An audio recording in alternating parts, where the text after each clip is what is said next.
Hi, I'm Dana Denha, and you're watching FYI. You may have noticed a lot of people looking to the skies when a slew of planes took flight at the Yankee Air Museum. FYI cameras even caught some of the action up close and personal. Find out more next. The sky was rumbling during the 2014 Thunder Over Michigan Air Show. We're here at the Baltia Airlines Thunder Over Michigan Air Show, and this is one of America's top air shows, and it's right here in Southeast Michigan at Willow Run Airport. In fact, this is known as one of the best classic warbird shows in all of the country. You'll see things, modern military aircraft like the F-16 Fighting Falcon, which is what the U.S. Air Force Thunderbirds fly, and they'll fly as close as 18 inches apart in formation, 6 of them together, doing all sorts of aerobatic routines, flying upside down, flying side by side. And the Thunderbirds were quite a flight to see. You're going to see the Diamond, the 1 through 4 pilots, show you a lot of precision maneuvers, loops, rolls, and passes that are in close proximity of one another. So anywhere 3 feet to 18 inches is how close we are from wingtip to tail of the aircraft. Then the solos, number 5 and 6, are going to demonstrate the power of the F-16, so they'll take it up right to the speed of sound, just a little bit slower. So you'll see some extremely fast maneuvering, and you'll also see them upside down from time to time. Airplanes weren't the only objects in the skies that weekend. The U.S. Army's parachute team, the Golden Knights, have wings of their own as they gracefully maneuver into aerial acrobatics while free falling from 13,000 feet in the air. You just think, wow, they can do that, and I think it's just, it's very inspiring.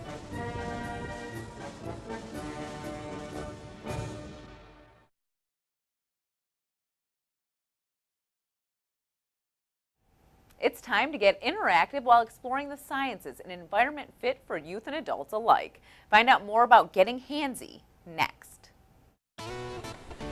For over 3 decades, the Ann Arbor Hands-On Museum has been spreading the love of science. Incredible community asset that is designed to inspire people to look at the world around them, perhaps in ways they don't normally understand. To break down the barriers of the world that is scientific, that some people think would be intimidating and hard, to make life interesting, to showcase all the great things that are happening in the outside world with wonderful demonstrations and programs here in downtown Ann Arbor. On any given day, visitors can explore over 200 individual exhibits. We try to build experiences that are for the youngest ones, the toddlers, up to people who will be professors at the university. They're always looking to the forefront with new exhibits to pique a slew of interests. H2O is our newest exhibit. It's all about the wonders of water, everything from fluid mechanics to motion to just plain old water play.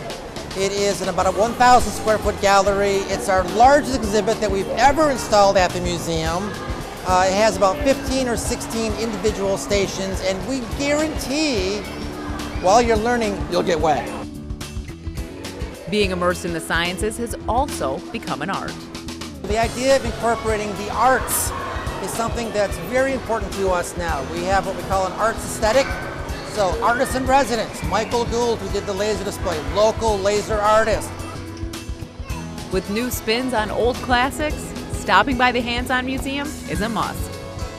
It's a whole museum within a museum. It is typically filled with people. Wonderful exhibit from our friends at Toyota called Engineers on a Roll.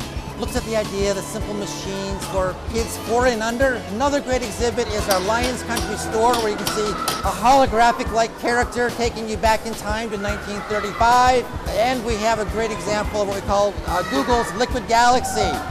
It's Google Earth on steroids, completely surrounded and immersed in a wonderful display. What we want people to do is be able to go from experience to experience. So whether you're looking at a physical property or a light property, or looking at the idea of how you'd have a healthy lifestyle, to the idea of looking at landfill gas being recovered from a landfill for energy, there's just everywhere you turn, there's another experience. We like to say, expect the unexpected.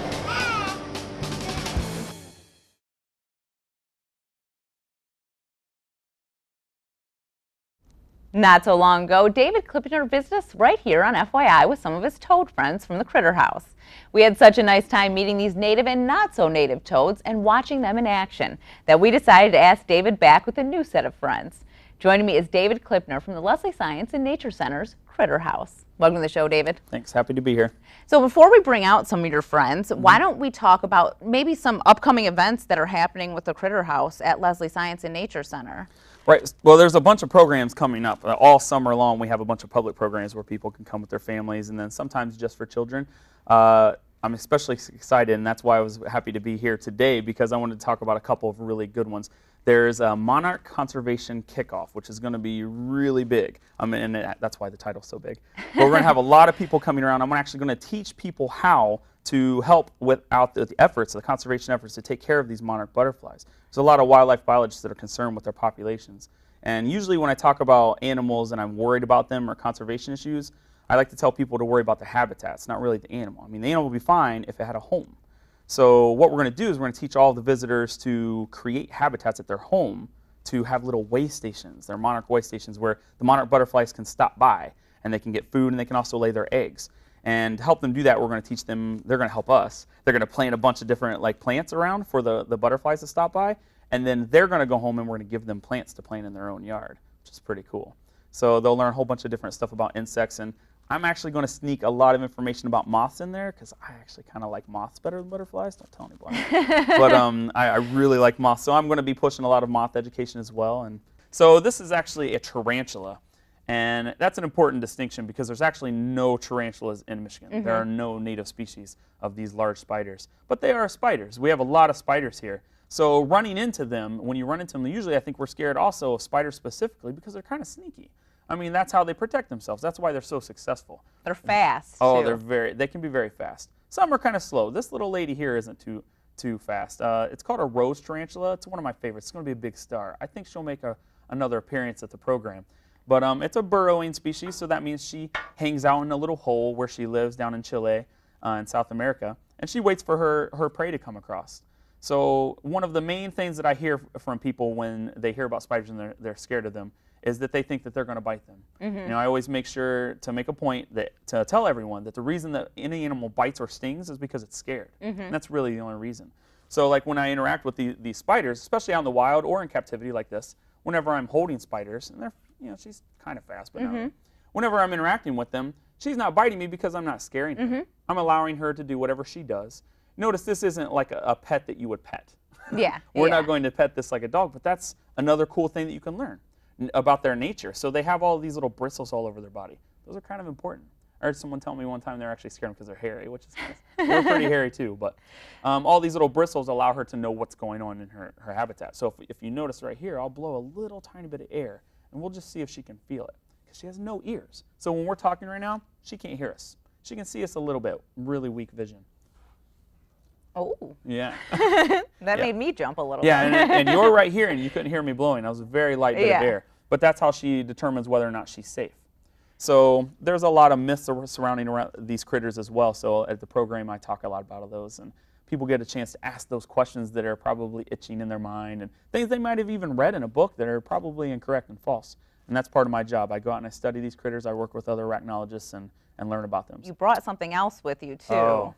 So butterflies are beautiful, and it's really easy to get people excited about them. But I will say that there's a lot you can learn from other insects. They play an important role in the food chain.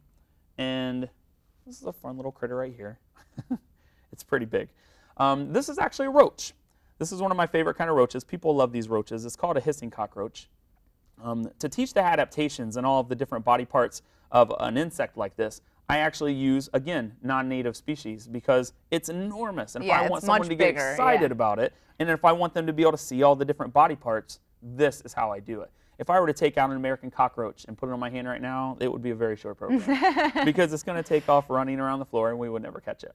And then it's hard to learn about it. But what this allows people to do is also, again, with the appreciation, and you're not going to be able to appreciate this. You're going to have to come visit. You know, it's kind of unfortunate for roaches. You know, their success is actually determined by their behavior, and their behavior kind of makes us skittish. They're very fast. They hide. We turn the lights off when they run.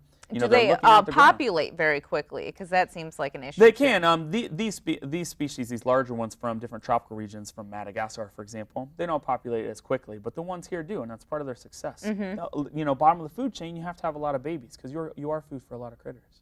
So that's part of why they do that. Yeah, it's pretty adorable though.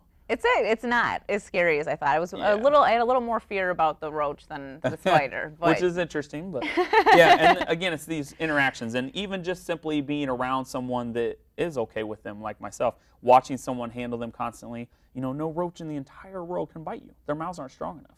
Once you learn what they eat and how their behaviors in nature help them survive, you learn they're not really any kind of threat to us. well, thank you so much for coming on the show. That's all the time we have, but it was another excellent learning experience for me. Yeah, always. So just come visit me and we can learn some more. Visit a2citytv.pegcentral.com to watch this and other City TV programs online. Thanks for watching and tune in next time to FYI.